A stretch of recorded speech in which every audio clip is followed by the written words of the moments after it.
일본의 가장 대표적 자동차 브랜드라고 할 수 있는 도요타는 2018년 한 해에만 2651억 7200만 달러의 매출을 기록하며 전세계 시가총액 1위 자동차 브랜드로 그 명성을 널리 떨쳤습니다.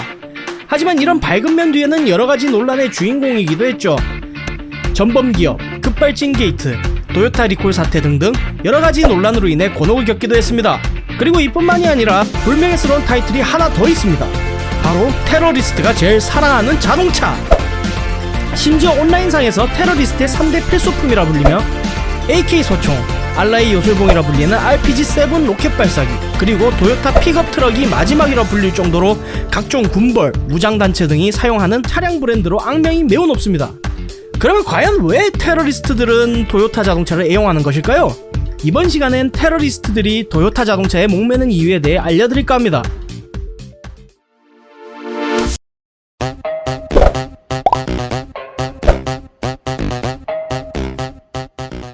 1970년대 중반의 사하라 아프리카 지역에서부터 중앙아시아에 이르기까지 뒷칸에 중무기를 장착한 픽업 트럭들은 비정규군의 최애템이었습니다. 그리고 많은 사람들이 이걸 테크니컬이라고 불렀죠. 우리가 일반적으로 자동차를 살 때 브랜드를 따지듯 그들 역시 나름의 기준으로 브랜드를 골랐는데요. 여기서 주로 선택된 것이 바로 도요타의 하이럭스 픽업 트럭이었습니다.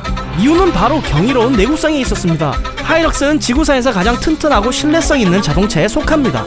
닛산의 나바라, 스즈키의 이케이터, 포드의 레인저, 쉐보레의 콜로라도 같이 다른 브랜드 역시 픽업 트럭을 발매는 하고 있지만 그중 어느 것도 도요타 하이럭스만큼 금강불개급의 신뢰성 인지도를 갖고 있지는 않죠.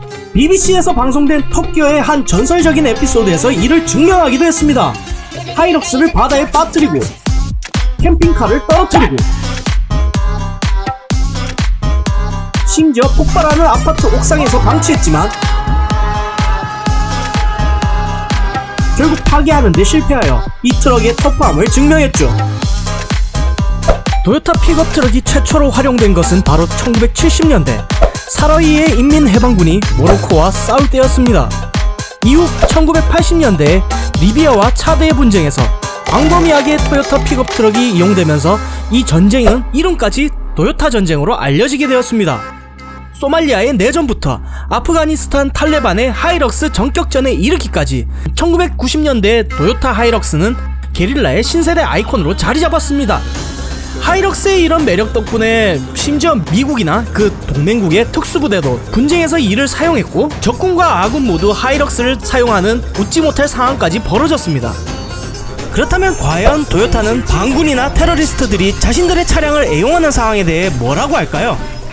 1970년부터 지금까지 도요타의 반응은 언제나 한결같습니다. 자기들은 군사집단의 차량을 판매하지 않으며 공급 라인은 공무원들에 의해 감시되고 있다는 것입니다.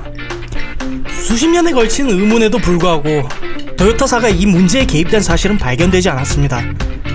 결국 도요타 하이럭스는 사용자를 위한 튼튼한 내구성으로 인해 테러리스트를 대표하는 브랜드 중 하나가 되어버렸죠. 그러나 그림자가 있으면 빛도 있는 법, 이 튼튼한 내구성에 관심을 두고 있는 단체들이 또 있습니다. 바로 전세계 오지에서 구호활동을 하는 인도주의 단체나 기업들입니다. 내전 중인 지역의 폭격이나 전투로 인해 제대로 된 도로가 끊겨 험지가 된 상황에서도 장고장 없이 주파할 수 있기 때문이죠. 어떻게 사용하느냐에 따라 사람을 죽이는 무기가 되기도 하고 반대로 사람의 생명을 살리는 생명줄이 되는 것을 보면 참 아이러니합니다. 이처럼 도요타는 한동안 테러리스트가 사랑하는 브랜드로 불렸지만 최근 이 타이틀이 바뀔 수도 있습니다.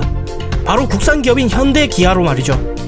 이삿짐 차량으로 우리에게 친숙한 포터나 마이티 같은 차량들이 도요타의 픽업 트럭과 비교해서 가격이 싸고 한국산 트럭 자체가 과적이 일상적인 국내 환경에 특화되어 생산되었기 때문에 다연장 로켓이나 대용 기관포 같은 중화기들을 싣고 다녀도 쌩쌩해서 군벌들에게 아주 인기가 많다고 합니다. 이것도 한류라고 봐야 될까요?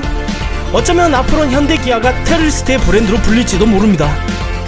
몰라도 상관없는 지식 몰상식, 다음번엔 좀 더 흥미로운 주제로 찾아뵙겠습니다. 재밌게 보셨다면 구독과 좋아요와 댓글을 남겨주세요. 저에게 정말 큰 힘이 됩니다.